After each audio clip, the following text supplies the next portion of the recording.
Hey y'all, welcome to the T-Work podcast, hosted by Grant Banco and me, Adam Morrow. From entrepreneurs and athletes to the rat racers of corporate America and those who refuse to be put in a box, we want to share their stories and understand how they ended up where they are. Success and development come in many shapes and sizes. We want to hear about it all. So grab a drink and pull up a seat. Let's spill some tea and get to work.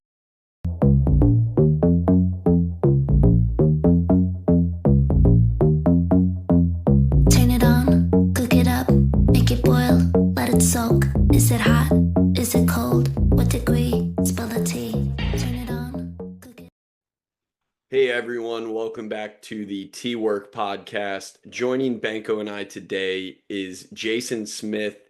Jason Smith's brand is Fit in Midlife. Definitely has some cool stuff going on social media, and he has a mission that is probably going to be near and dear to Banco and I's hearts in a matter of about, I don't know, 15 to 20 years. There's no question we still maintain a decent level of physical fitness and prioritize it significantly in our lives. But Jason is all about helping people that think it's too late get started and make a difference, whether it's physical health, mental health, and really just helping them improve lifestyle. So we're looking forward to this conversation today. Jason, is there anything we missed in that intro that you want to take over? I think you absolutely nailed it, Adam. Thank you very much. Perfect. Well, I guess that's it. Thanks, Jason, for coming on today. Really appreciate your time, and we'll call it there. Adam, that was impressive. That I'll pass it to you to do the intro because I could not repeat his whole tagline. So that was very impressive. Jason, I guess I'll kick it off with a first question. I have some more background on you just from you reaching out and coming onto the show. It seems like you came to the fitness world a little bit later on in life. You were sort of on the corporate side. Can you give us some background on sort of earlier in your career and how you came about to where you're at today?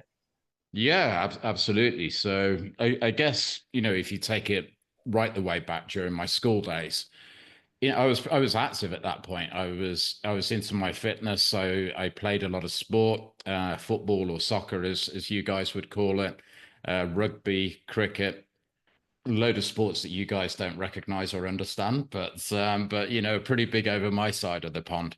But then as life kind of continued and I started work, etc., that just really took over. And my fitness started to take a bit of a backseat and then eventually became non-existent. And really from my late 20s all the way through to my late 40s, I didn't do anything at all. And as a result, I suffered the consequences from a health and fitness perspective.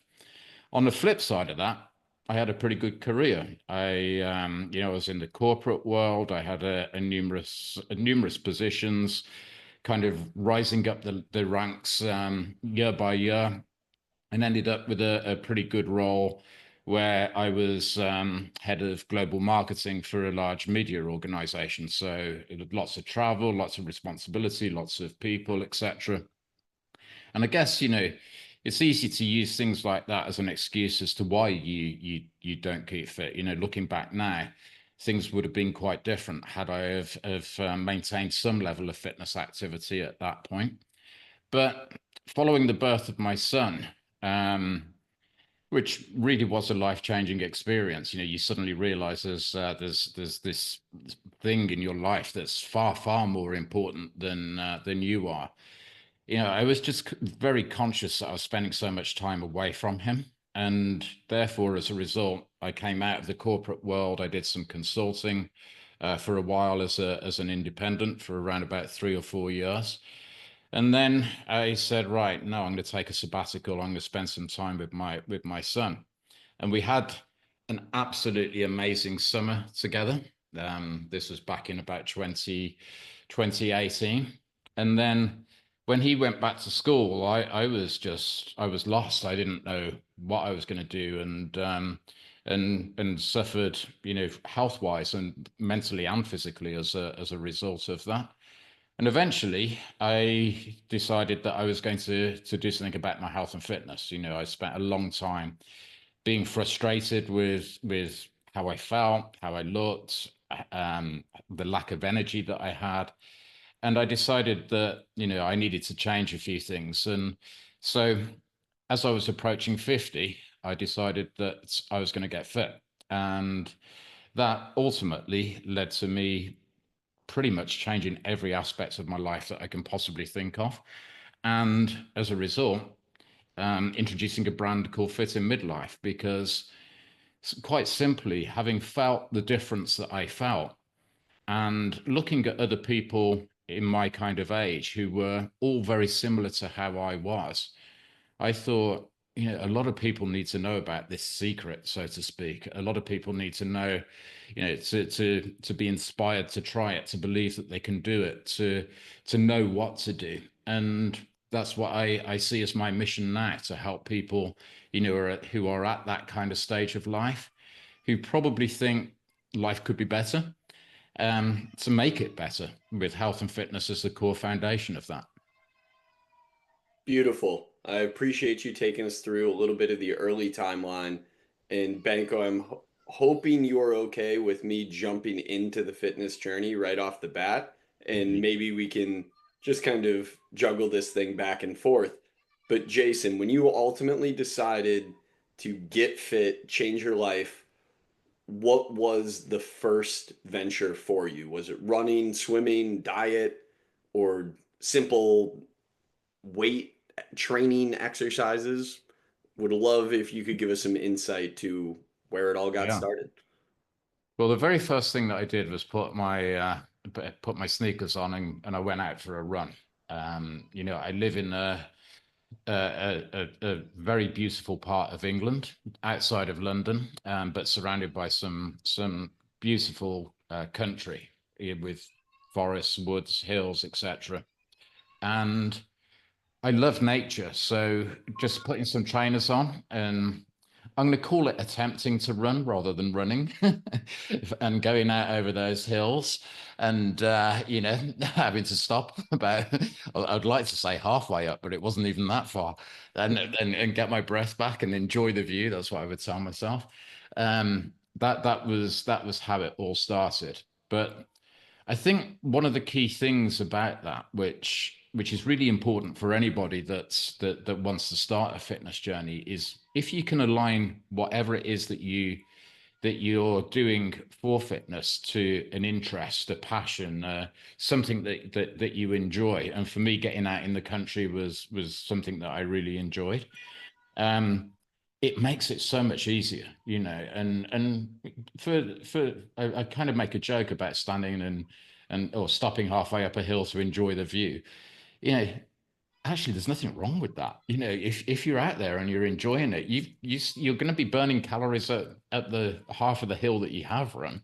There's nothing wrong with stopping and just enjoying the pleasures of what you can see at that point, and then carrying on again. You're still going to be burning a shed load of calories, and it's going to do you the world of good from a cardiovascular perspective. So, and that's what I did, and of course, with consistency over time, I could get a little bit further up those hills until eventually, I became, a pretty good runner. Adam, you stole my question. That's the route I was going to go, because the thought process I had was it's usually on the opposite end as well. When people do go on a health fitness journey and then they fall off the wagon, there's usually one key point, one little slip up that then just continues to snowball down the hill. But it happens the opposite way too when you do the good things. And I'm glad that you brought the point up of you stopped halfway up the hill, you were walking, you were taking it in.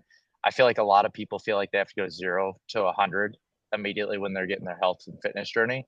And so they just show up to the gym or show up running or walking or whatever, and then build off of that, build the habit of just making yourself do the activity, and then build from there. And I think a lot of people overthink that. I think they do, and I think they put themselves under too much pressure sometimes. And sometimes, actually, there was an element of this in my fitness journey. you kind of remember how you were when you were 20, 30 years earlier, and your brain thinks you can do all of these things that you could do back then, and then your body says, "Oh, hang on a second, no, you can't," and that is fine. That's just the progressive effects of aging and not being active for that amount of year. And as if you're, kind of more realistic, and if you focus more on what you have done rather than what you haven't done. So, if you, let's say you go to the gym and back in the day you were bench pressing 120 pounds or whatever it might be, and now you press in 40 pounds, be happy that you're pressing 40 pounds. Forget about the 120 for now, because if you keep pressing the 40s, you'll get up to that kind of level at some point in the near future. So, take your time, be patient. One thing that I think is worth covering here before we get too deep in the weeds on questions, Mm. Banco, we should probably provide Jason with a little bit of our background just so he knows where we can go with these questions and these discussions. So Jason, we'll forget about our audience for a minute and tell you about us. So Okay. I'll kick this off. Uh, Banco, and you fill in the cracks here if I miss anything on your side, because I'm going to try to explain your health journey on your behalf. It might be funnier if I do it. Hopefully, fingers crossed. But Go uh, ahead. Banco and I were college baseball teammates back in the day. We played a few years ourselves, ultimately fell short professionally, but our own physical fitness journeys have continued. Banco has probably tried every single modality under the sun. He would call himself, or I would call him, a junior biohacker. He he's chasing down literally everything that could potentially positively impact his life. And we'll consider him a little bit of a science experiment. Then me on my side, once my playing career ultimately finished, I now pretty much have a bionic shoulder after some operations and some different things. I opened a private sports performance training facility in New Orleans, Louisiana, ran that for a couple years, and I now work in elbow injury research. So I'm specifically with baseball players and a little bit beyond, but I'm still very involved in the health and fitness and performance world, as well as the rehab space. And today I'm very active in the gym and even play semi-competitively in the U.S. Gaelic Athletic Association. So I play Gaelic football and hurling. I'm not Irish, but I got sucked into it. So it's a good way to kind of stay in the mix competing. But that's our sporting background and health and fitness background. Banco, did I miss anything for you that you think is worth noting? Yeah, I think the only thing else I would highlight is, Adam, when you started that training facility, you did get some fitness certifications. I don't know Oh, the acronyms for them. So you do have thank some you. actual certifications around it. And Yes. kind of how we started this podcast was I would listen to Huberman podcast or other fitness health podcasts, and they would talk about different workouts and different things. And I would immediately call him, say, listen to this podcast. I want to pick your brain. And we're like, we may as well just record some of these conversations of what his thoughts were behind it and the thinking why I thought it was interesting or not in my experience. So that was kind of how the podcast actually started as well. Cool. Cool. Cool. Well, There you go. how the podcast started is a lot less intriguing than how the hell, Adam, you got into Gaelic football. Like I said, I'm not Irish. I just needed to compete. Maybe Okay. this ties into some of the things that you even Yeah. encourage individuals to do. I don't know if I'm stealing words from you or trying to put words in your mouth, but I was previously coaching baseball and I kind of lost competition to a certain extent. Instead of blowing my complete bank account golfing, which is what I was working on, I was well on my way. So I needed to step away and find something where I could scratch that competition itch, run around, try something new, challenge myself. And Gaelic football and hurling presented itself because there happens to be a local club where I live and just went all in on it. So it's been quite the journey. Fantastic. Fantastic. Yes. And I think that, what you alluded to there is really important, whether it's a team sport type of fitness activity that you're doing, or whether it's yourself, kind of, running the tracks, the roads, pounding in the gym. There is that element of continual improvement, and there's a sense of satisfaction that continual improvement provides, which then ultimately gives you more confidence and more self-esteem, I believe, too. And sometimes I think, particularly with midlife men, maybe, but probably also true of midlife women, that element can quite easily just miss from our lives. It can be a hole in our lives. Sometimes we might get it in the work environment to an extent, but there's just something about showing up, doing the work, getting some results, feeling that difference, achieving a new personal best, whatever it might be, that just kind of helps you mentally, I think, and gives you a lot of self-esteem that you can carry through into all areas of your life, particularly in relationships and work relationships too. Do you think, Jason, if you kind of brought this up, and it's a good segue into your success in your corporate job, do you Mm. think if you didn't step away from that, I feel like that might have served as your competitive itch, it served that purpose and sort of helped in that way? Do you think you would have even, do you think you're missing that because you weren't in the, you stepped away from that, your kid went back to school, so fitness was the next thing to sort of scratch that itch?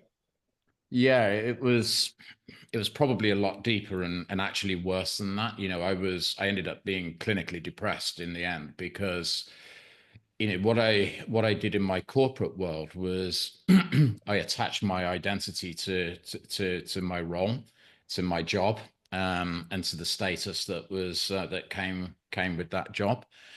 And once it had gone, that remained whilst I was consulting, because that was, I was being brought in as an expert and doing project work and managing teams on behalf of other people, etc.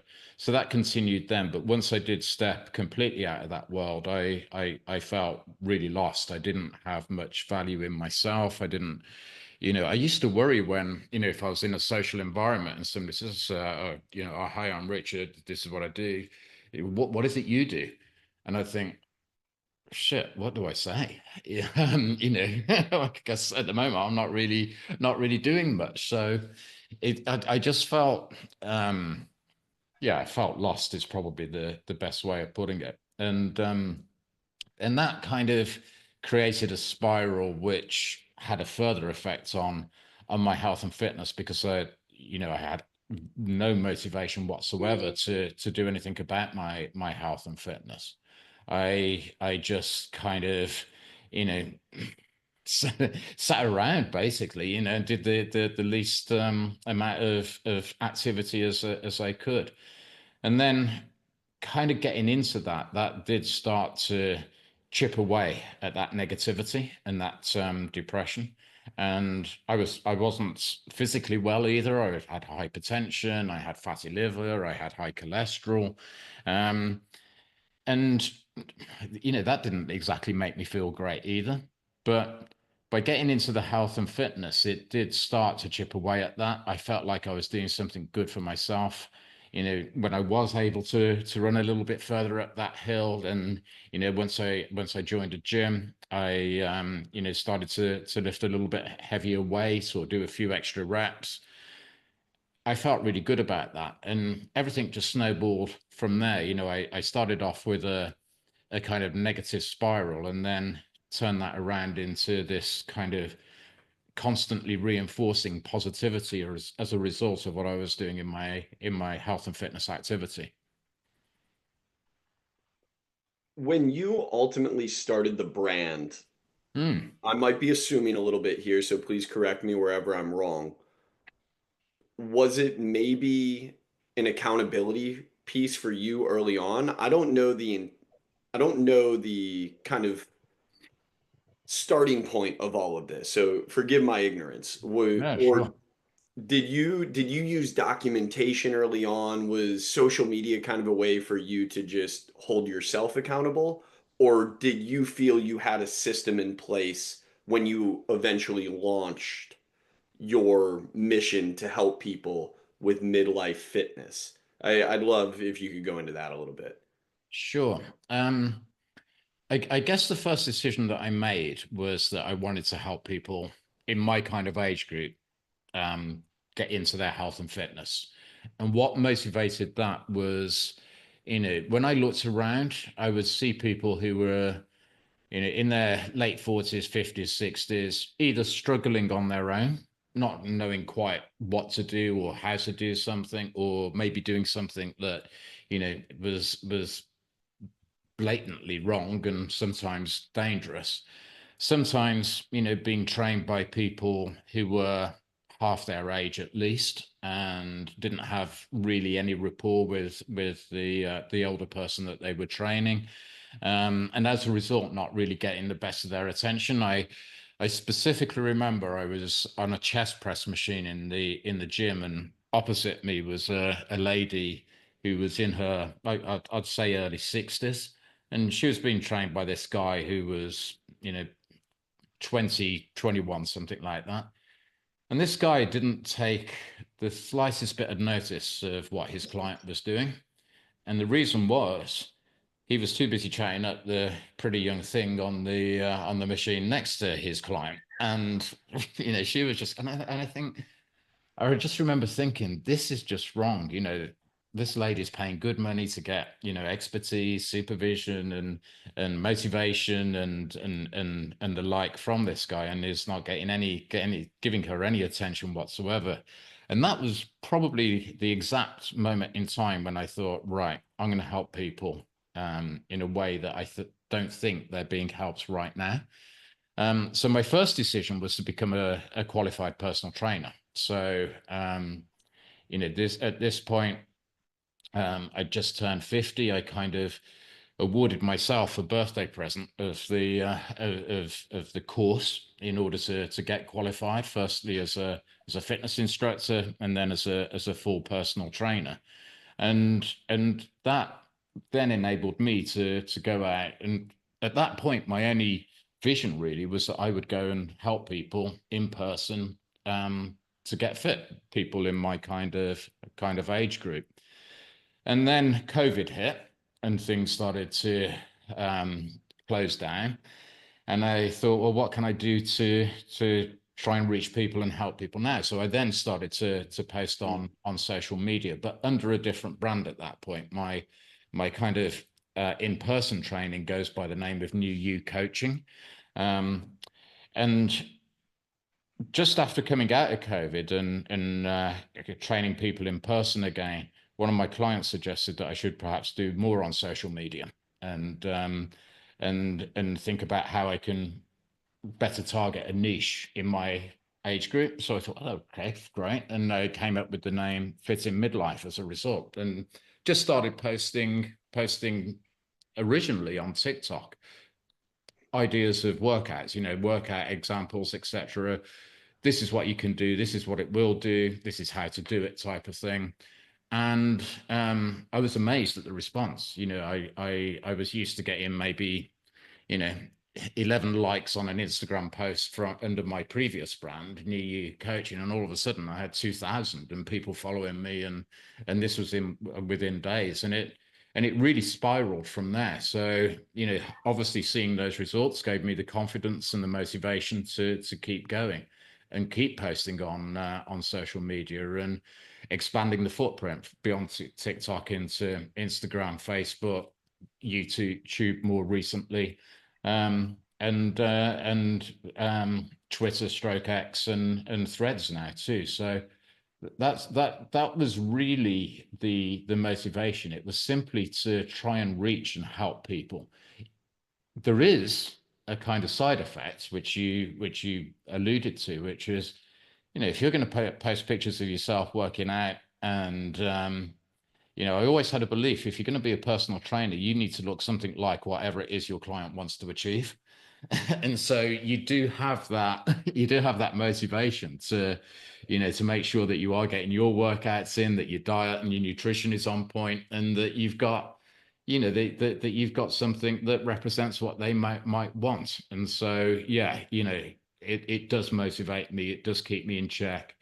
And it does, very importantly, make sure that I keep learning myself. It's not a case of just getting a qualification saying job done and let's get on with it. This is a continual process of learning and improvement. So studying the latest research, looking at different exercise techniques that others are using and trying those out, and using them when you find them useful.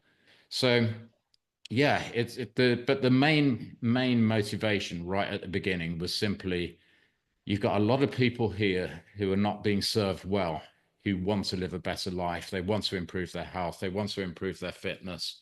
In many cases, they want to prepare for future life and thinking about longevity. And they're not getting the help that they need right now. So why don't I give them some help? Jason, I'm curious, from the clients you've worked with, online or in person, how many of them are actually getting a personal trainer because it holds them accountable, or they actually are, the sole purpose is work out, get in shape? And how many of the clients, or from your experience, are using that more of, this is a way to socialize with a person for an hour while I'm doing an activity, and not necessarily improving over the long term? Because to your point, when your example that you saw in your gym, that personal trainer wasn't really paying attention to their client, but that client still probably got some social aspect from that personal trainer a little bit, which is why they may have still keep coming back. I'm just curious from your perspective. Yeah, I guess the first thing that I would say is that I'm a great believer that people don't do anything that they don't enjoy. And so I always, whether it be online or whether it be in person, obviously it's a little easier in person. I try and make it enjoyable, fun, interactive and engaging for people. The vast majority of the people that I train are doing it seriously because they've got a specific, physical fitness, health related goal. Some people I train, I'm actually training for specific events. There's a lady that I'm training at the moment who's running the London Marathon next month for the first time, and has got a goal to do that in less than 4 hours. And so, there are specific things like that. But, there's always an 80-20, and there's about 20% that, you can tell, their main purpose for being there is, they're there for the social interaction. And what has been really interesting with that, particularly in my face-to-face, in-person coaching, is that, maybe that's what they've been doing for a year or two, and then all of a sudden something will click. And they start taking it really seriously, and they're coming to the gym outside of the sessions that I'm holding with those people, and doing the workouts that I've been trying to insist that they do in between our actual meetings, all of a sudden, and in many cases actually doing more. There's a guy that I train at the moment, really lovely guy. And he's kind of been going along at a steady level. He's really done well in terms of increasing his strength and his muscle mass. But in terms of the other side of the body composition equation, his fat content is being, let's say, it stayed steady. But over the last 3 months, just before Christmas, he's suddenly, something just snapped in his head, and he's gone for it. And I've supported him. I've given him, very strict nutrition plans to follow, cardiovascular activities to undertake, and still supporting him with his strength training. And he's lost something like 10 kilos over that period. So there's been a massive change in his mentality, his approach, and therefore his results. So I always hold out hope that, even those people that are there, mainly for the chat, maybe, will they'll see the light at some point and start to take it much more seriously. Jason, I want to bring this back to your own journey now. There we go. Dog's barking. We needed it. That was yours, not That was mine. that was me. That was me. I was gonna say that was not a German Shepherd. No, but Far from it. His ears have suddenly sprung up. We were waiting on the dog barking. Banco, what breed was it? I actually can't tell right now. Let me get back to you. I think Sheltie. Something small. That was a small dog. Mm. Yeah. We got the nod confirmed. Yes, Banco's scared to admit it or talk about it because he's in a public place right now. Can't bring too much attention to himself. 30 pounds. Okay. Not bad. But okay. Jason, before the dog interrupted us, what I was going to say is let's bring this back to your own journey and how you got started. I know you alluded to this being about longevity and trying to find happiness and really just making a positive change in your life. I now would love to know where maybe you have that switch in the process of where it changed from just trying to feel better or live a healthier life to chasing down either an aesthetic or a true fitness goal, where this kind of became competition for you in a sense. Yeah, it was a gradual thing. It was a a cumulative or a compound thing. The better I got, the better I wanted to be, and therefore, I would set new goals to try and achieve as a result. And that might be, if it were running, it might be pace related or distance related. In the gym, it might be, how many how much weight I was lifting on a particular exercise, etc. But yeah, it just kind of happened day by day, week by week, month by month. And I think there was a point in time, it was probably around, it was late summer of 2020. So, we were kind of in lockdown at that point, etc. And I thought, let's just go for this. The gyms were closed at that point. I was fortunate in that, I had kept my weights, my bench, and various other fitness equipment that I'd bought when I was like 17 or 18. It had survived survived with me through 3 marriages, God knows how many houses, and there it was, ready and waiting for me in my garage when COVID hit and all the gyms closed. So I cleared a space in the garage and I set all of that up, and I really went for it.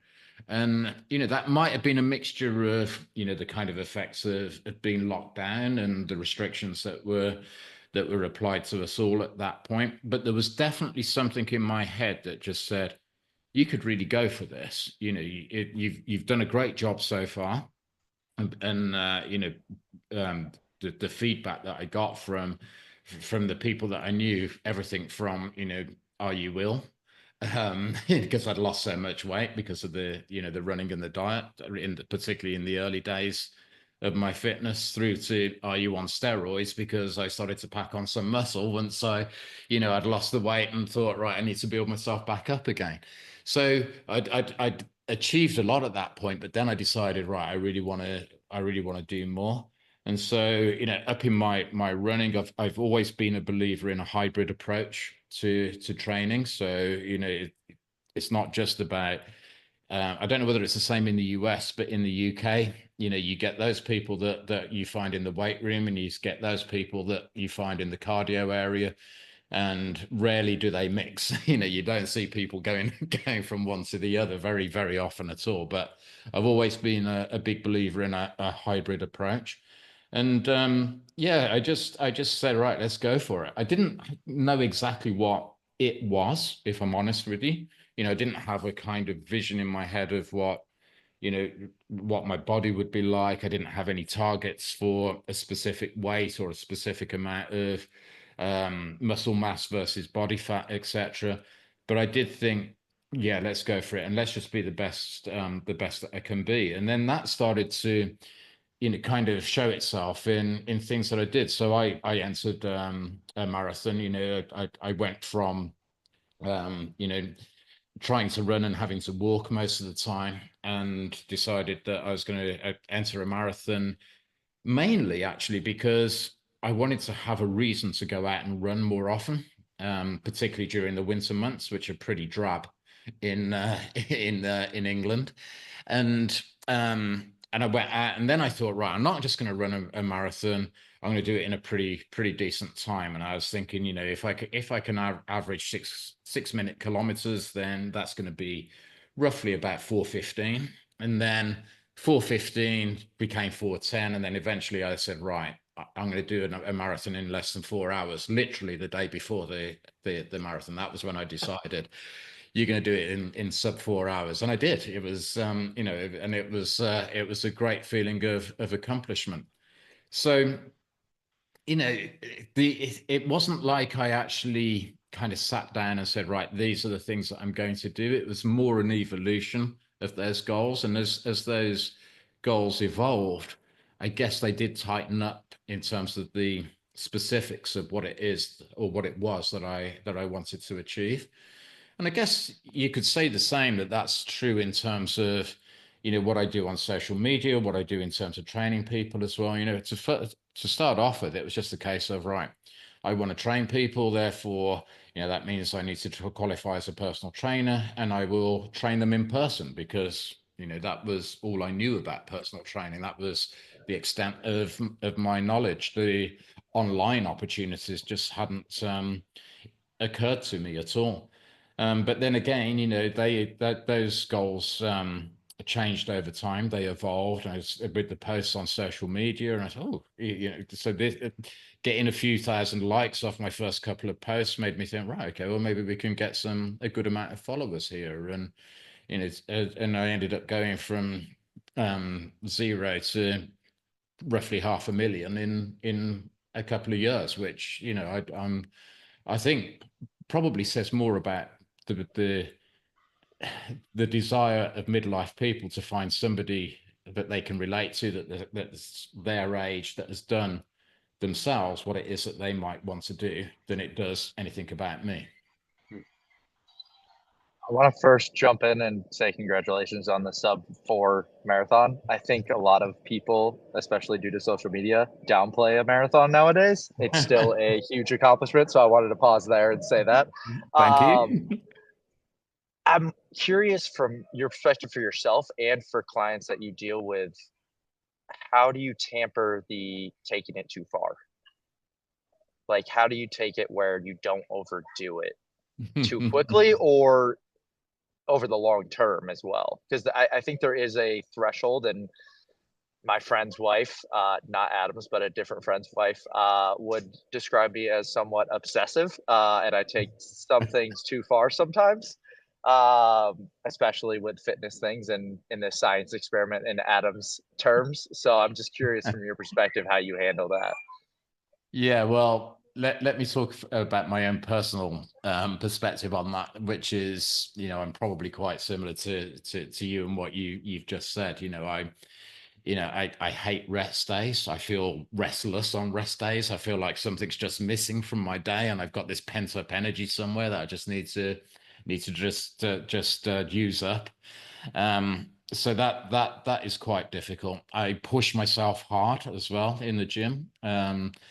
I always do that safely though. My number one priority is always, form, technique, the tempo, the range, and all of those kind of things.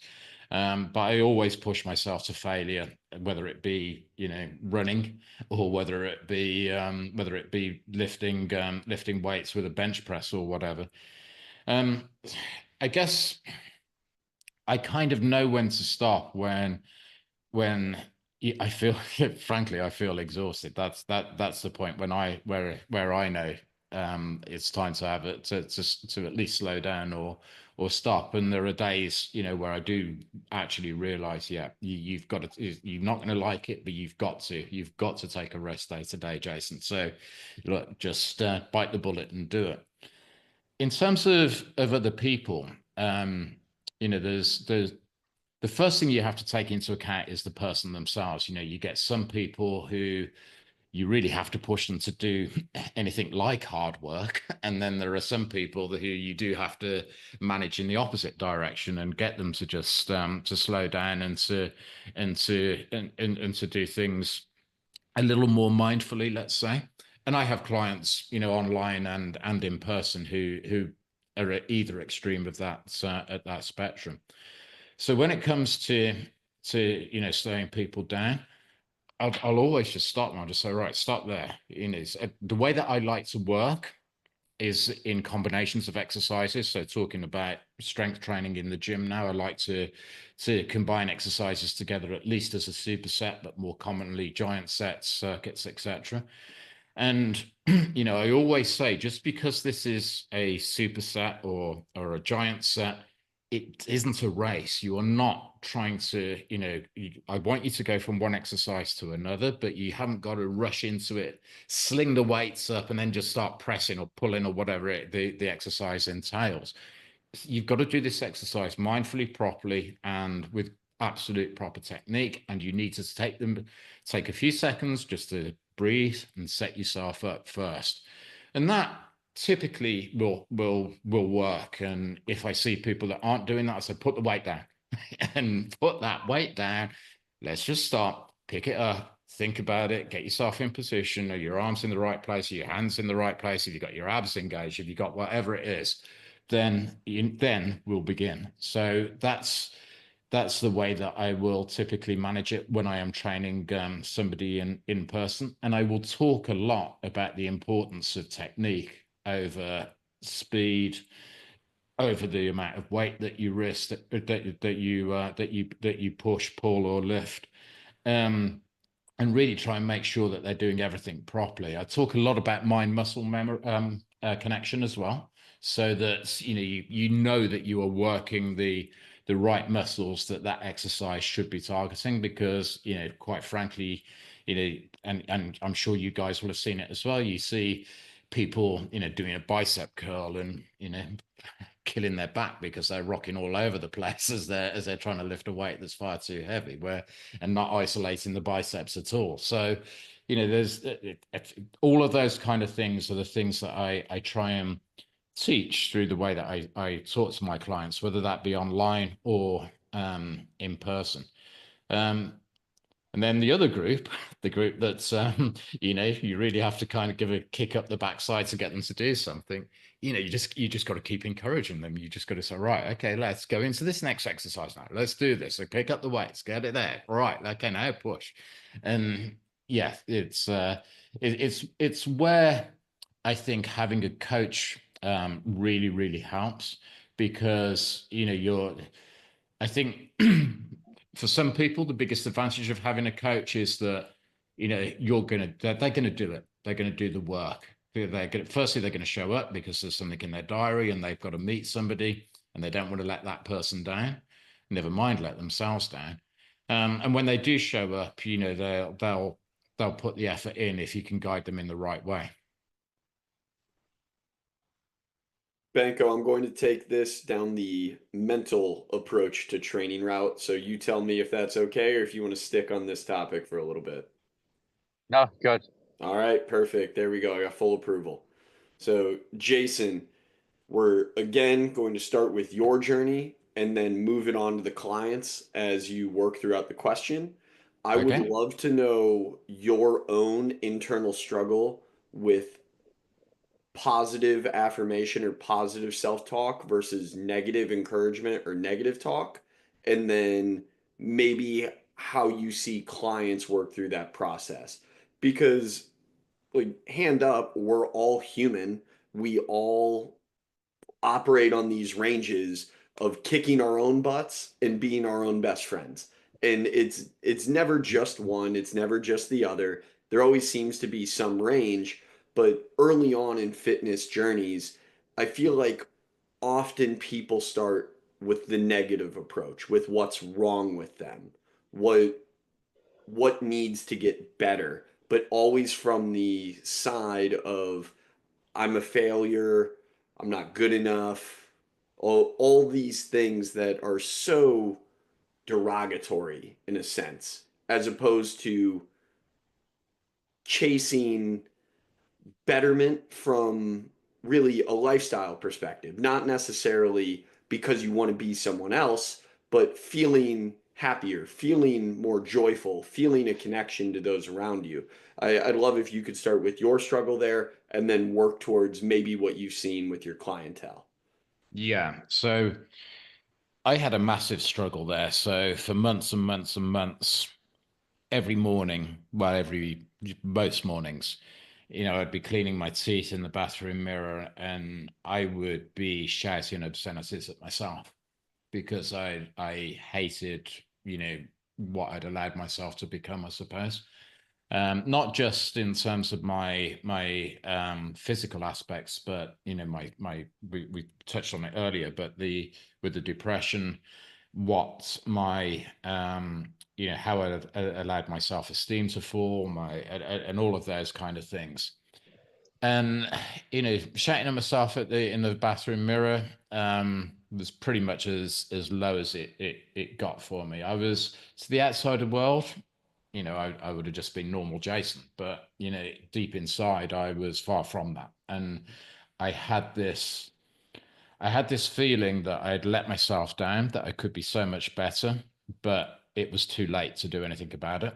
So, this was as good as it got for me. It's probably downhill from here, and I'm feeling pretty crap now. So, where's that going to lead? Which is a pretty depressing place to be. So, if you're feeling bad and it's only going to get worse, then you kind of don't have much motivation to do anything about it, really. And then, one morning, I had a flight to Houston actually, and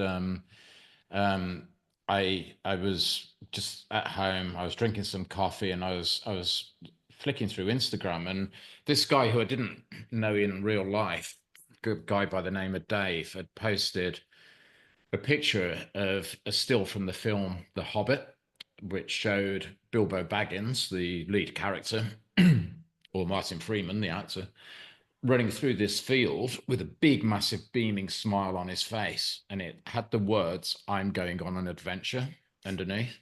And this mate, Dave, had posted underneath that he decided that he was going to stop drinking, like on New Year's Day. So that was his New Year's resolution. And this was 3 weeks after that, so the 21st of January. And he had said how his life had just changed for the better, and that he was going to go and do this wonderful adventurous cycle ride and get out and just really enjoy life. And I looked at this picture and I read his words, and I just thought, that's how I want to be. That's how I want to feel. That's how I want to live. And something clicked in my mind at that point, and all of the stuff about this is as good as it was ever going to be, and it's only going to get worse, stopped. And it was, no, you can do something about this. You can feel good. You can live with joy, adventure, fun, and a lust for life. And I literally spent about 4 or 5 hours that morning just thinking all of that through. I wrote a list. I took a piece of paper, I drew a line down the middle, and I wrote a list of all the things on the left-hand side, which I was doing in my life right at that moment. And then I wrote a list of all the things that I wanted to do in my life. If I felt that energy, etc., to be able to actually do them, and that motivation to actually do them. And then, that led me to think, right, okay, well, if this is what I would be doing, why don't you just start doing them? And one of the things at the top of that list, perhaps as a result of seeing a photo of a hobbit running through a field, was to go out for a run in the country. So that's what I did. And I instantly felt better. I just felt so, it was a terrible run technically, and everything about it from a fitness perspective was terrible, but it did me the world of good because I'd gone out and done it, and I'd breathed the fresh air, and I'd enjoyed it. And for a minute there, I was going to go off and slay some dragons and fight some orcs in like Bilbo Baggins does. And I was on this adventure. And so from that moment on, I then started to really think about, okay, well, you know, these are the kind of things that you want to do. I couldn't swim, so there's another great example. I'm going to get some swimming lessons. And I tried other things as well. I decided to get some tennis lessons too, and I just kind of took it from there really, and that feel good that I got from doing things that I enjoyed doing led me to do things that maybe I thought I wouldn't enjoy doing, like going to the gym and lifting weights again. Now, when I did that, I kind of, again, within seconds, I felt like, 19-year-old Jason lifting weights in his parents' garage again, and probably had Rocky 3 playing in my mind or something like that, which was which was the film that was out around about then, and I just all of a sudden, started to feel good and to be motivated, and to it was almost like somebody had flicked a switch in my head, and turned the light on.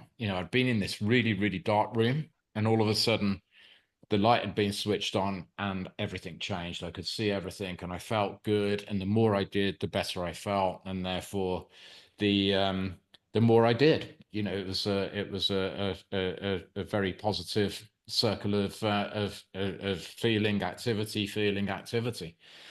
And, when I'm with my clients, quite often it takes a while to uncover that, because people don't turn up and say, "Hey, Jason, I really wanted to have some personal training because I feel really like shit and I'm a let down and I'm not living life to the full and I'm really depressed, etc." They're more likely to say, "I just want, I want to lose some weight and I want to do this and I want to do that." And so you kind of, as that relationship develops and you have deeper conversations, gradually with clients, you start to uncover some of this stuff. I share my story very openly. It's on social media and various other places for people to see. And so if I'm telling people that I went from this really, really awful dark place to where I am now, very quickly as well, in fact, it gives them, it allows them to open up a little bit as well, so they can talk about, well, I've been feeling a bit that way. I've had my self-doubts. I'm not sure that I can do this, and therefore, I can support them with that and say, in a way, I suppose it's a classic feel felt found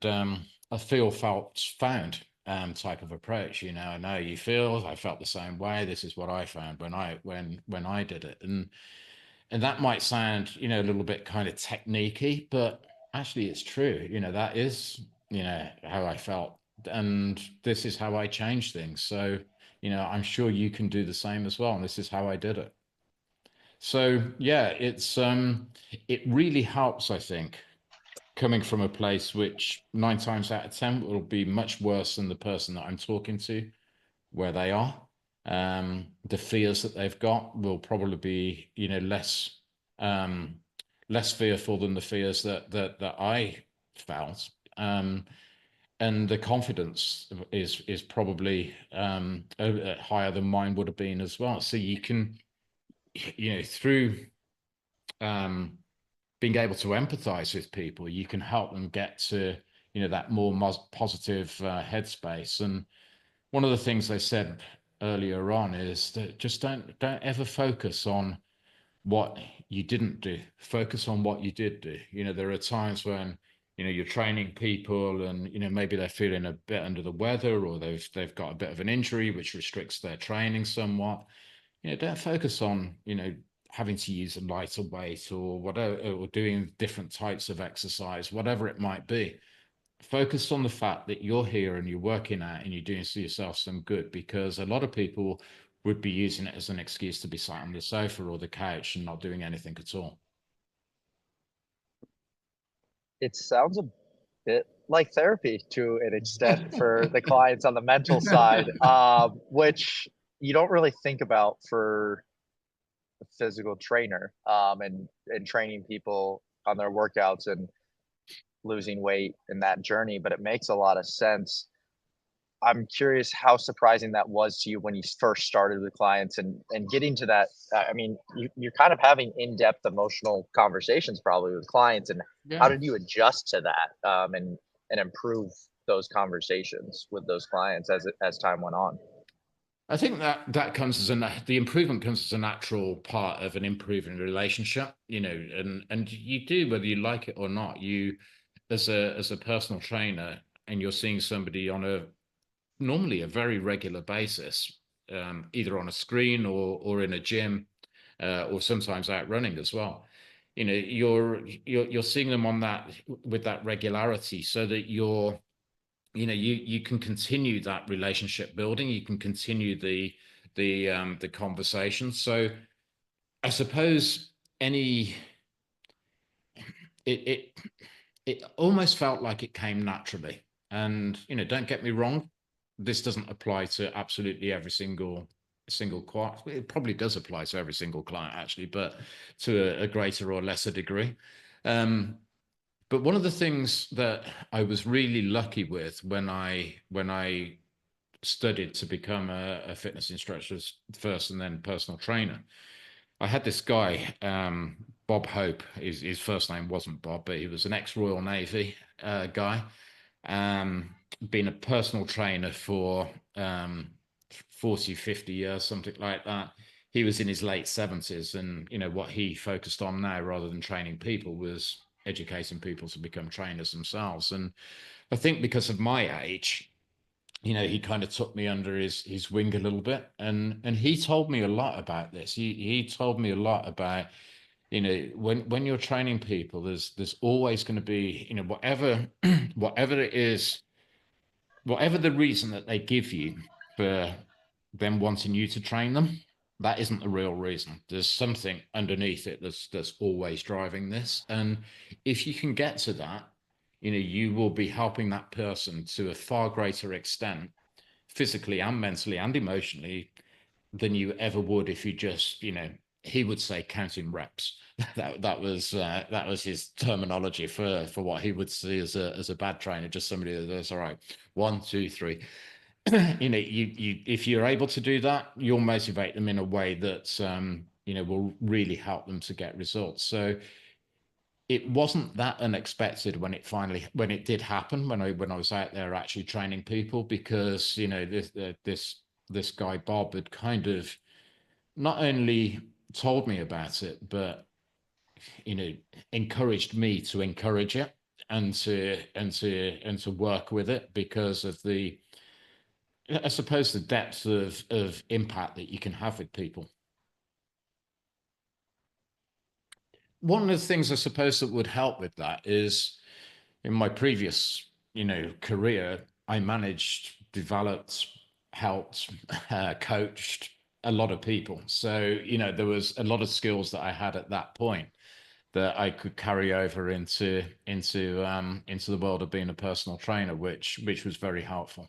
It's not like I was having to learn a set of skills from scratch.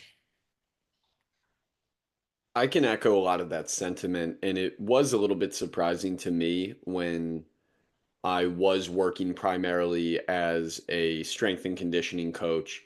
So I'm a CSCS myself, Jason, and specifically working with the athlete population, there was most often an obvious goal that we were chasing down, whether it was a number on a radar gun to throw harder, a certain like club head speed on a driver. So it was very, very specific goals. But because of these specific goals, there were so many boundaries or hurdles in the process to reach it. And oftentimes, achieving this goal would open the door to a new opportunity. So it Mm. was often a gateway in a Yes. sense. Although the Yes. goal was hyper specific, it was, if we achieve this, the likelihood of a university sport being on the table is significantly greater, or the opportunity to play a sport professionally is significantly greater. So, with that comes the trials and tribulations along the way. So, I'm sure that's how things manifested for you in a certain extent when someone does approach you with a goal. you first start tackling this with the person, you're side by side, arm in arm, trying to hit this one goal head on, and Yeah. then everything in life illuminates because of what that goal is the gateway to, or what opportunities it might provide. Absolutely. And I think, there are, tangible opportunities of the type that you described. But I think, and maybe this is age related for a lot of the people that I work with, a lot of it is just is what I would, it's less tangible. It's a feeling that they get. It's that sense of accomplishment. It's that sense of pride. It's that sense of purpose in some instances as well. I train people quite often in some form of event related objective. So people getting married and want to look good in their suit or their dress. I mentioned before the lady that I'm training for the London Marathon, and you know, I know that I'm not going to share it here, but I know the reason that she wants to do a sub 4 hour London Marathon has got nothing to do with it being sub 4 hours. It's a bunch of emotional ties that come with that, which are based on her history and her personal circumstance. And you know with if you imagine, if somebody said, yeah, I want to look good in my dress, well, that's not really the reason, is it? It's the feeling that that that that that bride wants on her wedding day, which should be one of the most important days of her life. And to just feel so brilliant and so radiant and so beautiful, and so, and the center of her attention and all of those kind of things, there's a lot of emotional charge that's attached to that. And quite often, the reason somebody might want to feel like that is because it's the last thing they feel on a day-to-day basis. So if you can get somebody that feels like that to feel like that on their wedding day, but beyond their wedding day, so that they're feeling like that all the time, they're feeling like $1 million all the time. For me, that's a great accomplishment. And the same with some of the more older people. I trained a lot of people who have retired, and I don't know what the stats are like in the US, but the average life expectancy of a retired person beyond the age of 65 in the UK, a man, is another 5 years. So, and a lot of that is because people stop work and stop living. Because as I found personally, once I stopped work, I lost myself and didn't have much purpose to do anything, and that happens a lot to people. So some of these people that want to come in and they'll talk about longevity, and I want to feel I want to make sure I can build some muscles so I can support myself, and in another 10 years time, and all of those kind of things. All of a sudden you find that they're ending up sea kayaking, or hiking up mountains, or because you've given them this, and what they actually wanted was to feel young again. That was the real thing. They wanted retirement to be the start of something, not the end of something. And those are the people that, and helping people to achieve that, for them and for me, I've got to tell you, I had a is that the dog again? That would be a car trying to show off now. That sounds like a very different and much bigger dog. But these people, they want to live life. They want to feel young again, and it gives them such a sense of achievement. And frankly, there is nothing in my previous career that compares to seeing somebody who's 65, say, who's like just living this brilliant, fantastic, adventurous life, being able to do things, that with their kids, their older kids at this point, kids who are in their 30s or 40s, that are really active, and to feel unrestricted in life, to be able to say yes without any thought, rather than, well, let me think about it. I'm not sure if I'm going to be able to do that. They go, yeah, let's go for it. To have the confidence and the feeling of ability that their fitness has provided. There's, for me at least, there's not much that compares with that. It's a great gift to be able to share with people. Did you, when you first started, I know most clientele was 40 or older. When did you get that first experience with someone that was at that retirement age and giving them that experience and that openness and ability to enjoy life at that point? What was that feeling like?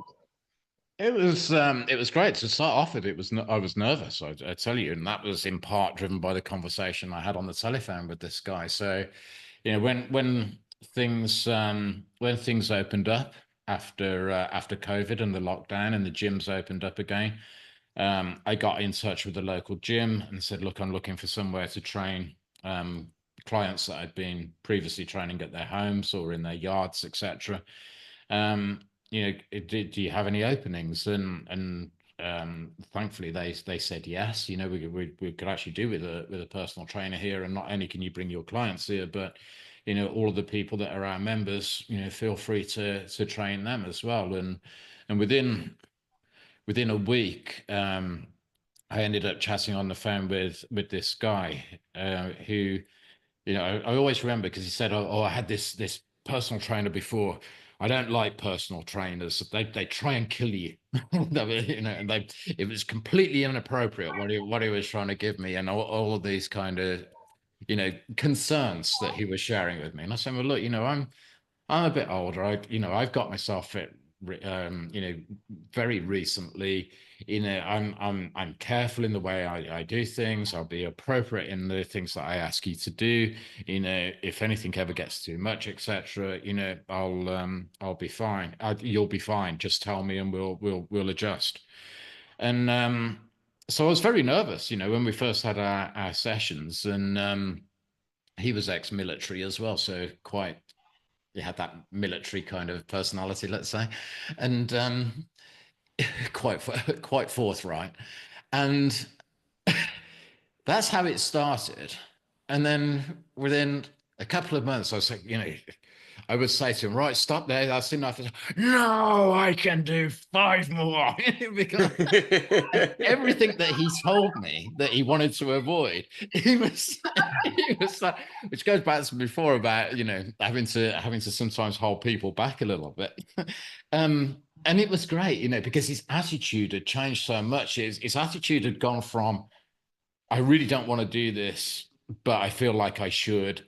And, you know, you're not going to make me do something I don't want to do. So, no, give me more. I can do more. You know, give me the challenge." And, you know, it was that was just, you know, and this was 4 years ago, and I still train him today. It's, you know, it's great when things like that happen, because you can see, you know, when that happened, you could see something switching in his head. He's now, right, he's going for this. He's goal driven. He's seen the possibilities of what fitness can give him. And then I tell you, he lives a great life now. You know, he's certainly the most active retiree I know. He's brilliant, and a lot of the things that he does, he's only recently learned. So, you know, it's living an adventurous life. That's wonderful to hear. I love knowing that you're getting feedback on positive impact post training or if an Mm. athlete moves on, which is really a beautiful thing. I I'd love to know kind of your insight on this. I always felt in my role as a trainer, coach, whatever term you want to put on it, the goal was not for me to be there forever. It was for me to give an individual the tools so they could use this for life or they could bring it into their own practice to wherever they go. So I know that's often a struggle because you're kind of empowering someone to leave you and Hmm. this is your livelihood. So I do you struggle at all with that kind of break point? Is there ever a point where you meet with a client and say, "You've got this. You don't need me anymore. You can move on." Oh yeah, yeah, absolutely. And I shared your perspective on that, you know, because it is important that people do feel, you know, that they're capable themselves to do these things, because you know, there are lots of reasons why I might not be around to support them forever, and also, you know, to be fair to them, they should be in a position where, you know, they should feel comfortable to just move on and get on with it themselves. And I'm going to be absolutely honest with you, Adam. I have no idea why, but very few do. It's really, you know, it's probably the relationship that's been built over the time, you know. But a lot of the people that that I train, particularly, you know, my online coaching has only been going for about 14 months or so. So, you know, the scope of that. But even then, a lot of the, you know, most of the people that I train online are people that I trained, you know, from the first 3 or 4 months that it launched. I limit the number of people that I do train to make sure that I give them all the appropriate amount of attention, etc. But in the face-to-face in-person coaching, something which I've been doing a lot longer, you know, most of the clients I train, I've been training for 3 to 4 years at least. And you know, I kind of say this tongue in cheek, but no matter what I do, I can't seem to shake them off. It's but all of them are absolutely empowered and do work out, you know, regularly on their own. You know, I will set them workouts to do sometimes, but in the main, you know, they are incredibly self-sufficient. They can design their own workouts. They know how to structure them. They know how to perform them. They know how to when and you know, when they should rest, and you know, what kind of approach that they should take for each of the exercises. But they don't. You know, they come back, and you know, we and the good thing about that is that we can just keep moving them on. You know, they and it might be because this can happen as well. You know, you can get a little bit bored. You know, the workouts can get a little bit stale. The nutrition can get a little bit stale as well. You know, and so staying on track is as important as starting in the first place. And one of the ways of keeping people on track is to, you know, to keep it stimulating, keep it interesting, keep it, you know, not just physically stimulating in terms of you know, increasing the muscle mass and all of those kind of things, and the stamina and the endurance. It's also, you know, keeping it interesting from a mental perspective, so that you know, they're mentally stimulated and motivated to keep coming, to keep working out, and to keep showing up, and to keep the progress that they have made going well into the future. So that's the plus side of continuing the relationship longer term, I think. But you know, I do absolutely agree with you, and I do think I have met the objective of, you know, these clients all being self-sufficient. It's just that, you know, they generally don't choose to do that.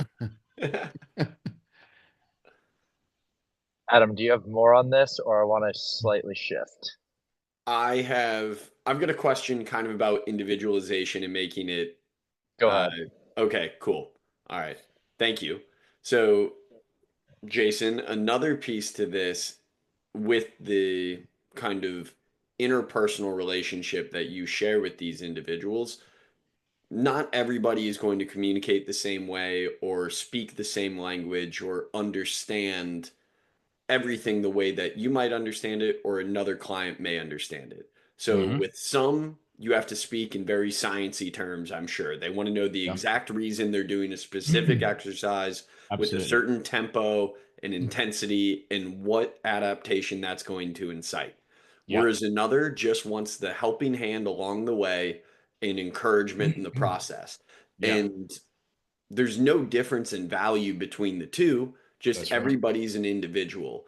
So I'd love if you could speak on that relationship building, how you recognize what someone might need and where to kind of give more, where to take a little bit, and how to play the people game in a sense. Yeah, I guess to start off with, a lot of it is down to your initial discussions with people, obviously, and getting to know them a little bit. and a little around intuition as well. There's often quite, there's signals that you can pick up on that give you an indication as to whether somebody might be more scientific in their approach, or more about, they just need that encouragement. Some cases, people actually quite like the stereotypical drill instructor approach as well, being shouted at almost, and again, in a more positive way, maybe, of yeah, you can do it, come on, let's do this, get to this, etc. And some people, there's a lot of it is kind of situational. The same person might require all different types of approaches depending on the particular circumstance that you're in at that moment in time. So a lot of it, I think, is based on what you can glean from the client. A lot of it is based on intuition, and I'm a big believer in intuition, gut feel, and all of those kind of things. I do believe it's something that people would benefit from following a little bit more than they perhaps do, particularly when a lot of people tend to overthink things and end up doing nothing.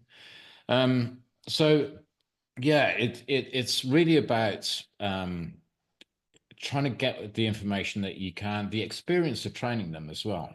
Clearly, people, if somebody is scientific, you can just tell by the questions that they ask. You demonstrated it in your question. Why am I doing this specifically? Which muscle is it working?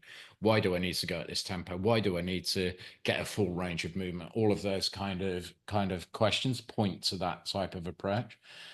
That said, I will always explain to a greater or lesser degree of detail, why we're doing something in a particular way, because I do think that information is important for the person to know and understand, particularly when, I want them to work out themselves. And ultimately, what we were just talking about, you want them to be self-sufficient and knowledgeable and confident and able to perform the exercises themselves.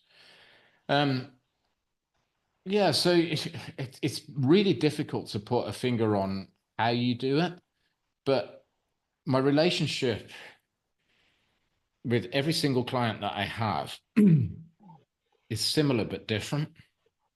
It's similar in terms of the degree of connection, but what that connection is based on is always different. Sometimes it's you can be quite, you're entertaining to somebody, so you're in a what can be a dull life, you're a kind of bright spark, and they're actually having some fun and laughing and joking for once in a while. And then for others, it is like, about learning and understanding things. And for some people, it's just more about getting to them to do that one extra rep that they wouldn't ever do on their own. So it's really hard to answer the question, but intuition probably covers it. But that intuition is based on what you've experienced previously, what the person has said, their reaction to particular things that you might say or do, etc. You just hone all of that and make it. But the key is to make the experience that client gets personal and specific to them. And that's what I always aim to do. I think you've kind of alluded to it without directly saying it, in a sense of it comes from experience in building relationships from all parts of life. I mean, you brought up your corporate career and building relationships there and mentoring people there. I'm sure you did in the corporate world, and having those conversations with different personality types in that world. And then as you took on more and more clients and building relationships there, you learn from that. So it's almost learn by doing, and doing the thing over and over again and getting better actually doing the thing. Yeah, which, if you think about a bench press, learning by doing it and doing it over and over again, making it a bit more difficult each time, that's, that it's a similar process, isn't it? It's, yes, I absolutely agree. I think it was Tony Robbins who says, repetition is the mother of success. And I do believe in that. It's, if you're in those situations a lot, you pick up on new things, you try new things, they work or they don't. You learn or you hone, your approach, and you keep improving. But I will absolutely say that I do believe, certainly from the personal trainers that I've seen, I do think that they undervalue the importance of building that personal relationship, and maybe overvalue some other aspects of what they see personal training to be. I think that's a perfect point, especially for the world that I live in. I actually just had this conversation with a professional pitcher the other day. He he's in conversations with his agency or kind of his decision making group on what he needs to do in his off season for where he should train. If you look across gyms and especially high level performance centers that are relatively sport specific, all of them have all the technology. Yes. You very seldom see somebody that is differentiating based on the actual goods that they possess or the products or the different things that they hold in house. Where they often differentiate is with their coaches or staff and their ability to communicate information or make actionable reports to actually help someone get better. Yes. And I always do think that the performance training world or the personal training world comes back down to the human element and your ability to form connections. Because let's face it, if you were a shitty person, Jason, people probably wouldn't want to spend time with you, no matter how fit you are and no matter how good you were at making a positive change in your life. So, Yes. with that, I applaud you. Yeah, it's absolutely true, and it's a lot easier to do that when you're training people face to face. It's a little more difficult to do that, to get that across when you're training people online. It's even harder to get that across when you're posting stuff on social media, but I still even try and do that in the way that I, kind of position things, the way that I explain things, the way I interact with people when they comment and send messages and all of those kind of things as well.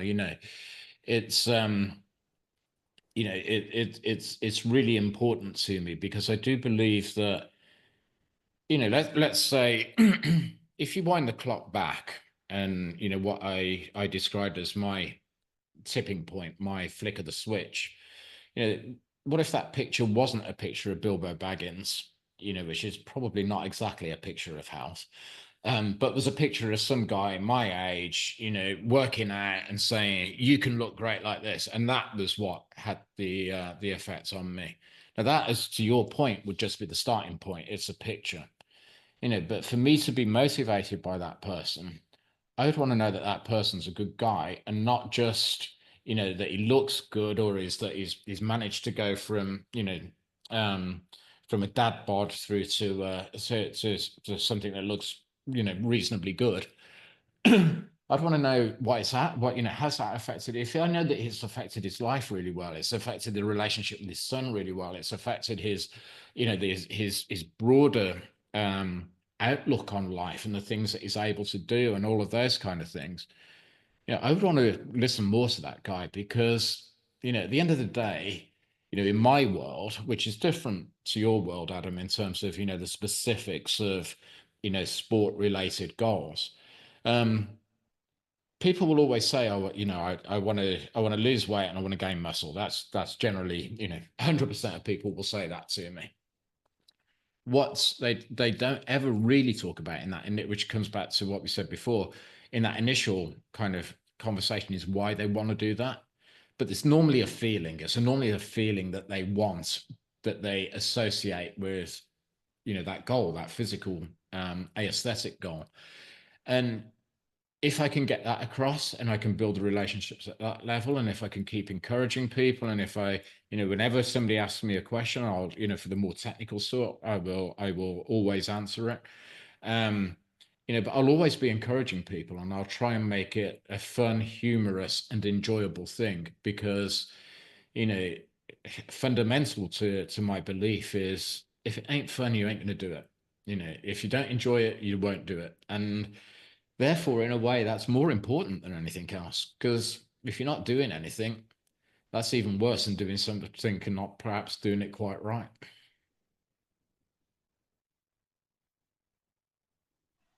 So yeah, I think that I think that differentiating yourself and building those relationships is absolute key. I honestly think this is a good area to end on. I know you're across the pond. It's 11:30 your time. We're very gracious. So I'm not gonna do my topic change because it'll probably open a whole nother rabbit hole for us. I don't Um, mind. yeah, The night is young. yeah. I mean, I will just say we might need to bring you back on because we did not attack the elephant in the room that general fitness never covers, and that's the nutrition side, which is Yeah, we generally the didn't, most did we? important, the No, most important side. absolutely. I tell you one thing, just to say one very quick thing on that, but stopping drinking alcohol made a massive difference to me. Mentally, physically, everything. It's not like I was overly excessive or anything like that, but the change that I felt was almost instantaneous. On that, then, recommendations on someone that is in their 20s or early 30s and how to still be social and be confident in not having Oh, oh, alcohol. this is the key thing, isn't it? Because Yeah. and it look, I get that when you're in that age group, you're probably in more social situations, but the fear is equally true irrespective of age. And I had that fear. What do I do when I'm out with my buddies? What do I do when I'm at an event or all of those kind of things? And I tell you what I do. I just say no, I'm not drinking today, and that's all I did. That's all I say. I wouldn't give them a reason why I wasn't drinking today or anything else. I'm not drinking today. I'll just have I'll have a lime and soda or whatever it might be. And people just go, oh, okay. and there was never an issue. Nobody ever made an issue out of it. Over time, starting off with my closest friends, I would tell people I'm not drinking anymore. I feel so much better for it, and I'm just not going to drink anymore. And to the extent where if I was in that social type of environment that you just described, and I said, "Oh, I'll have a vodka martini, shaken not stirred," they'd say, "No, you won't." If I said, "I'll have a beer," they'd say, "No, you won't." If I said, "I'll have a glass of wine," "No, you won't." They would want to protect me. They would say, "Why would you want to do everything that you've told us about how great you feel as a result of stopping drinking alcohol by drinking tonight? Why would you want to do that?" They would be protective of it. And the point behind all of this is that your fear of how that social situation will be if you are not drinking like everybody else is completely false. They're all getting drunk. They don't give a shit. They're having fun. They're having fun, and you're having fun watching them. and it's honestly, it's a fear which, until you're in that situation, you don't realize that it's non-existent. The situation that you're describing is non-existent. You might get, if you went, it might be different if you went out and said to everybody, that's it, I'm not drinking alcohol anymore, I've given up for life, at your kind of age. That might be a bit, that might provoke a few questions and a bit of ribbing and a bit of, whatever else. However, if you just say, "No, I've had a drink today," and then you say that the next time, people will suddenly kind of get used to it, and it'll be fine. So a little bit like when I start training people and I say, ease yourself into it. Don't go flat out and kill yourself and put yourself out of action for a couple of weeks. Don't walk straight in and say, "Hey, guess what, guys? I ain't drinking anymore. I've seen the light." Just don't do that. It's you're just setting yourself up for ridicule and God knows what else. So just take it nice and easy, and yeah, there's no reason to tell them why. Just say, I'm not drinking tonight, lads. I'm not feeling right. Well, something along those lines. That's what I did. And we're laughing a lot because Adam did the exact opposite of what you recommended about, what is it, 3 years now? Yeah, I'm over 3 years 3 sober. Wait, years. what? Yeah. Well, yeah, 3 years ago, second day of a bachelor party, just goes, I'm not drinking anymore. And he has not had a drink since. To be Well, fair, it was the third day. We got started on Thursday night. We got started on a Thursday night at Top Golf. It True. was a grand old time. There was an open bar that I unfortunately drove or volunteered to drive to because the Uber cost would have been significant. So I wanted to be able to drive home. Did not know we were having a top shelf level open bar that I missed out on. So I might have had like a drink in the process.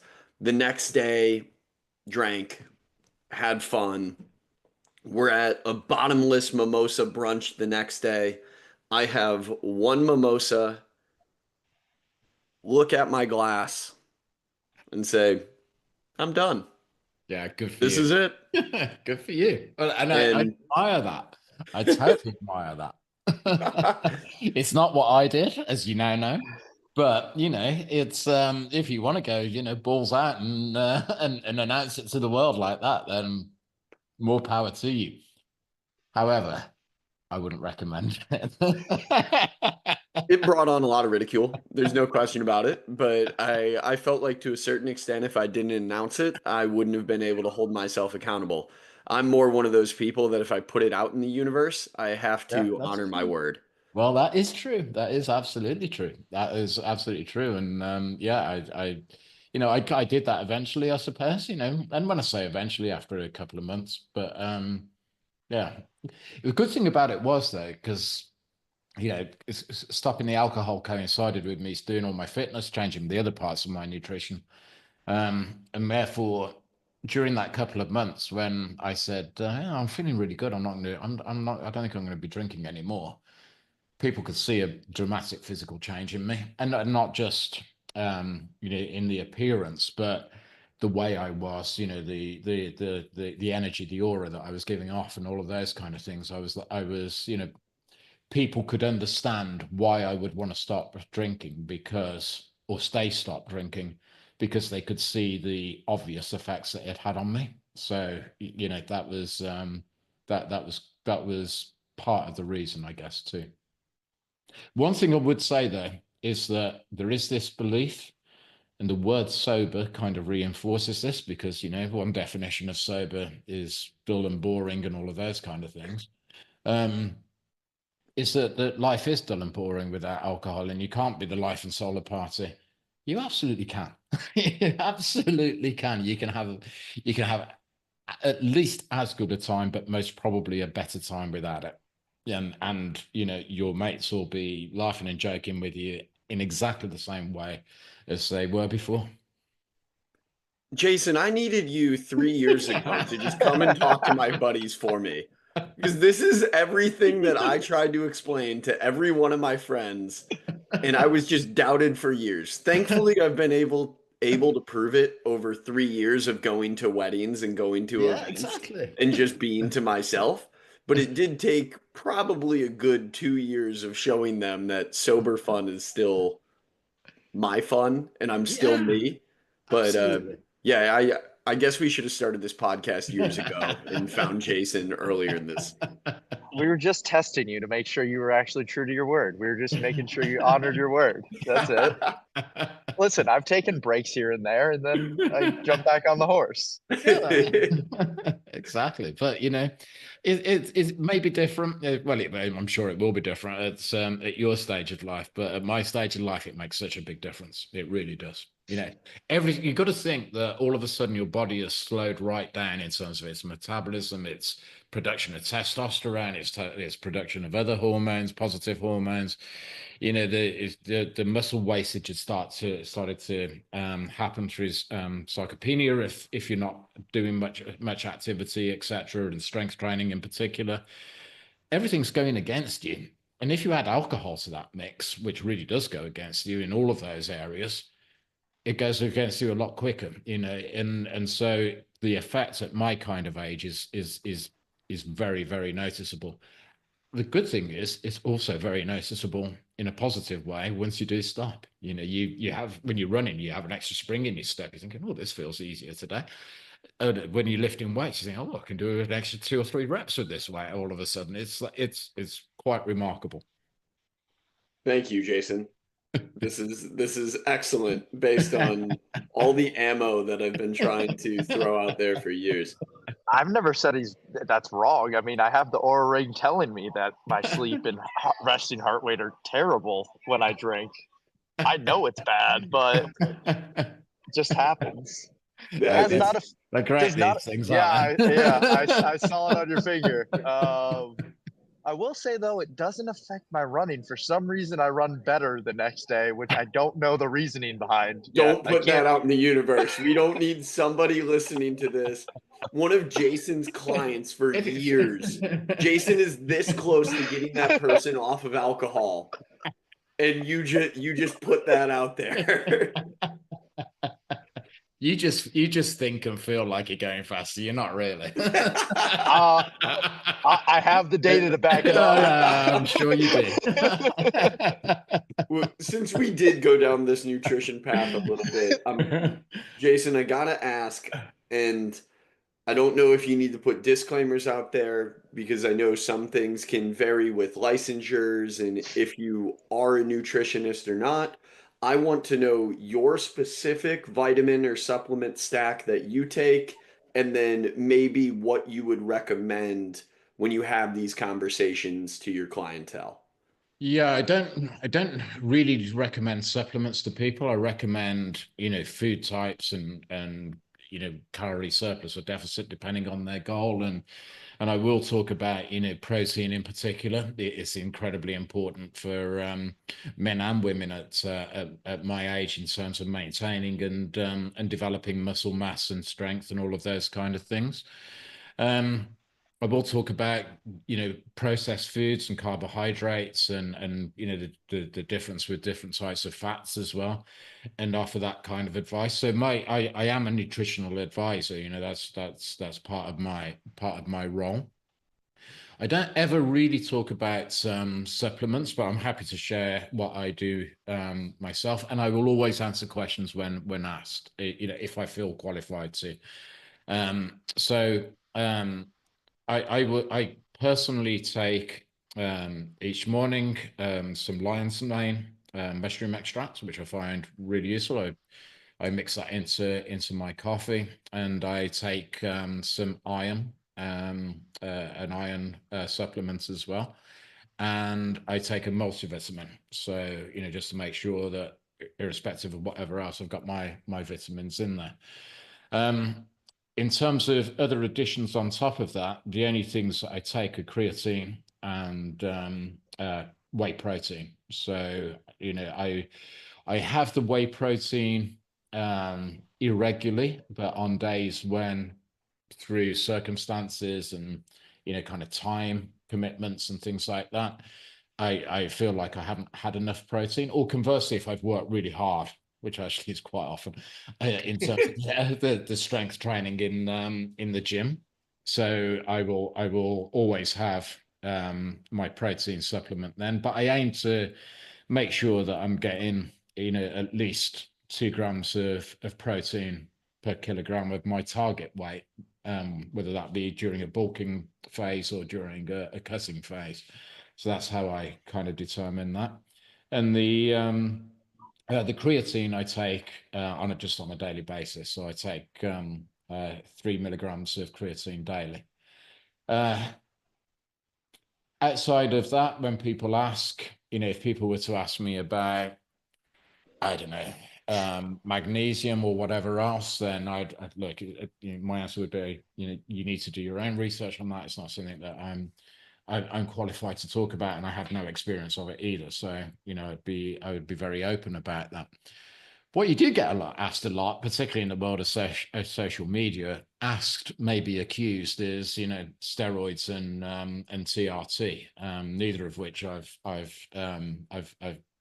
don't even know enough about. Never mind, tried. I'm not sure if there's probably a black market in the UK, but it seems to me as though that particularly TRT is much more available and common in the US than it is in the UK for whatever reason.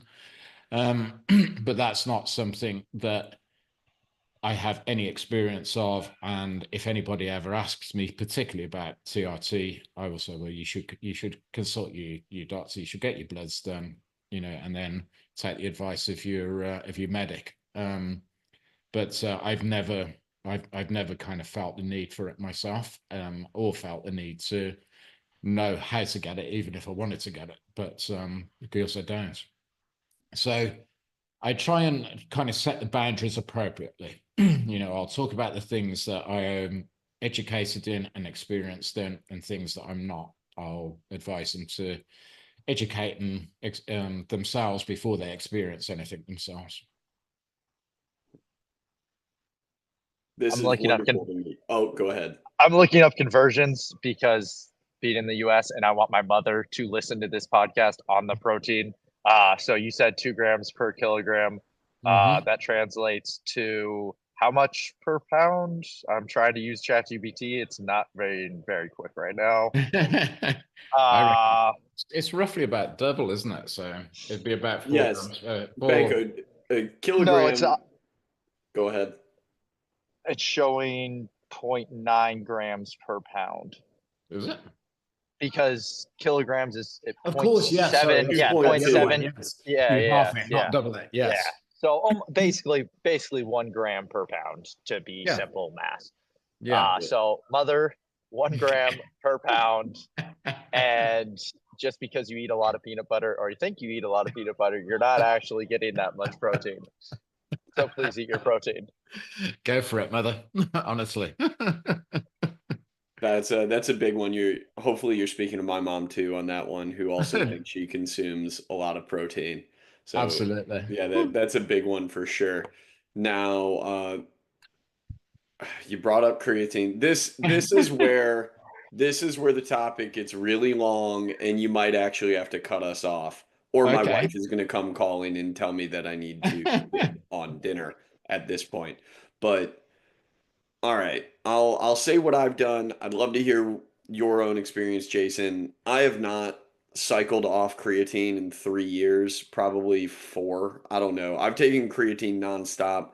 It's part of my daily stack. There's no question about that. It's in the first or second glass of water I have every single morning. And to me, I haven't seen any research to say that I should come off of it. Now, are you somebody that cycles on and off of creatine? I'd love to know your own experience and maybe what you recommend. Yeah, I used to do that, but I've stopped doing that now. But when I cycled, I was taking in 5 milligrams per day rather than 3. So when I reduced to 3, I just kept it going, and I've been taking it daily for at least 2 years now. And I certainly haven't felt any harm with that. All of the evidence suggests that there is no harm with that. And I feel good and strong and capable as a result. Beautiful. We often talk to another one of our buddies, so maybe this is the exact portion for our buddy Sam, that creatine goes beyond, or the benefits go beyond just those strength training or weight training. Yes. There's research to show that there are mental benefits or neural firing. And I would guess you could probably speak on that a little bit better than Banco and I can, because we just more regurgitate what we see online. And me, from the performance side, I often usually just speak to how important it is to replenish the creatine phosphagen system.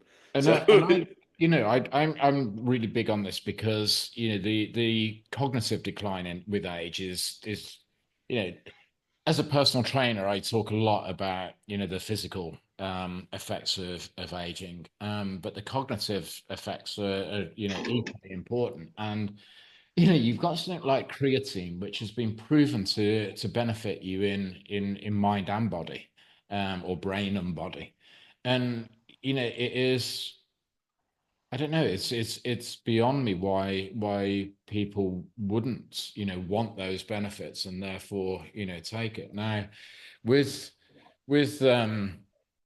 with creatine in it itself, I get, when I first start working with somebody, partly because I want to make sure that they're going to continue working out, I wouldn't advise them to take creatine straight away. But over time, once you know that they're going to be committed to this, then you do, particularly for the muscular benefits, the endurance benefits that it provides, the recovery benefits that it provides too. The mental benefits is probably something I should place more focus on when I'm talking to people about aging and longevity, etc. Because when you look in the UK, at least, the key reasons why people end up in care, in assisted living, is because either they're cognitive decline and they've got dementia or Alzheimer's or something along those lines, or at least the starting of that, or that they're incapable of from a mobility perspective of living independently, and that's often because they can't get up because they've got no leg strength anymore, particularly from a low seat, particularly the toilet, as it happens. So yeah, focusing more on that mental benefit would be something that perhaps I should do more. But it is absolutely true. Yeah, totally true. It will protect and maintain your neural capabilities, your cognitive capabilities, in a way that is, I think, undervalued and underestimated generally in the particularly in the fitness world. I'm curious, what's the reasoning for not immediately putting a client on creatine before you're sure that Probably they're because in it? I've thought of it more as for the physical benefits rather than the cognitive benefits. And my thinking being that if they're not, I want to know that they're committed, that they're going to be that they're going to be working out regularly. And once I'm convinced of that, that's when I'll talk about the benefits of creatine. Quite often though, with supplements, it's not something that I push on people. It's not something that I will talk about it if it either comes up naturally in the conversation, if they ask, or if there's something, they describe a kind of sensation or a lack of energy or capability, then I will bring it up as maybe you should think about taking a supplement like creatine to help with that. But I'm guilty, hands up, of what I've just said. I haven't placed enough focus on the broader benefits of creatine, which are well proven, to think about why somebody should take it, irrespective of whether they're working out in terms of strength training or endurance training on a regular basis. I will say a lot of people use supplements as crutches, so I understand not immediately recommending and being the workout and whole foods first and getting them to commit to that, because that really does make the biggest difference. Yeah. I'm guilty of using supplements as a crutch. I take a lot of them. I definitely am the science experiment, and we will not go down that rabbit hole of how many I take and what I take. How do you manage that though? Because I've been in the situations, a long time ago where I've been similar. And you're taking that many different supplements, you're not sure if there is an effect, which one's actually causing the effects, or is it the the cocktail combination? So I've been taking probably 5 or 6 of them for 5+ years, and Okay. then like probably 3 or 4 for another 2-ish years, and then Okay. I experiment. I hear something, I buy it once, experiment, see if I notice a difference. If I really Okay. don't, then I'm like, all right, I'm going to discontinue that. A lot of Yeah. them have to do with longevity or cognitive. So lion's mane immediately knew Yeah. what you were talking about there. Yeah. I actually did notice a difference when I first started taking that Yeah. in conjunction with ginkgo biloba, which Yeah. increases blood flow to the brain. I noticed that, and then drinking coffee along those, my focus was insane. When I first did it, it's not as much anymore. I think my body's gotten used to it a little bit, but definitely those were ones that I noticed. Yeah. But some of it's just hoping that it's working, and they're not that expensive. So, but they say they help you live longer. So why not try it? But I think, if there's a placebo effect, which ultimately makes you live longer, then job Exactly. done. Exactly. That's such an interesting conversation, bringing up the placebo effect, because saying the placebo effect or like using that as a deterrent for someone, I don't always love because the placebo effect is still No, real. You're still abs- getting a benefit. absolutely. Yeah. Like if you believe something works, chances are you're going to get something out of it. So, And yeah, so it might be a crutch, but that crutch might help you move forward. yeah. And I I'm hesitant here to open up all these different paths for discussion. So Banco, I don't know, should we formally, we always say we need to have guests back on. Should we schedule this formally with Jason for him to come back on to talk about now the longevity side of things and the We nutrition side of things? we probably should, and Jason will work with you and not make you be on at 10 o'clock night your time. We could do it.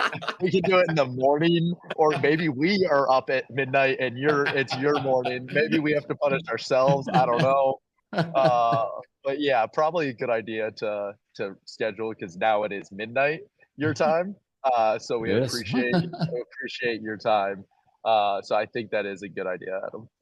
Yeah, and all I ask is we all enter it with the same biohacked state. Jason, I don't know if you do fasting. Maybe we need to all enter this with like I don't know, we're about to hit the 48-hour mark in a fast and we all hop on together to struggle through it. Let's go for it. Absolutely. Uh-oh. All right. I might have signed myself up for something a little too crazy. I should have said we're all about to hit the 18-hour mark, something very doable. But I heard somebody commit to the universe then, didn't you? We all know how that's a motivator. who said that? I don't know. That wasn't me. Jason, this was awesome today. I really appreciate you coming on, or maybe I should say tonight. This was awesome tonight. Thanks for coming on. We really do appreciate it. It's been an absolute pleasure, guys. I really loved it. It's great. Well, Jason, before we let you go, do you want to shout out your social medias, websites, programs, anything you want to shout out for the listeners to look up? Yeah, so my social media handle is always the same. So at Fit in Midlife, if you search that on any of the main platforms, you'll find me. And fitinmidlife.com is my website for my coaching programs. Perfect. We will put those in the show notes as well. All the different social medias that you have that you rattled off at the beginning. So we'll make sure to cover all of those. Cool. But we do truly appreciate it. Adam, I'll let you sign us off. wonderful. I was in the process of making sure I got my follows to Jason. I was pulling up Instagram right here, showing the proof on the phone. But Jason, once again, thanks a ton. All the listeners, we appreciate you tuning in. Hopefully you got something out of this. Anybody who wants to get involved, listen to Banco's outro. You guys know what to do. Everyone, this was a blast. Looking forward to plenty more conversations. Thanks, Jason. Until next time. Hi, everyone. Grant here. Thanks for tuning into the show. If you could like, share, and subscribe, we'd greatly appreciate it. Also, if you think you or someone you know has a good life story to tell, we are always open to guest suggestions. You can send those suggestions to our email, tworkpod@gmail.com. Thanks again for the support.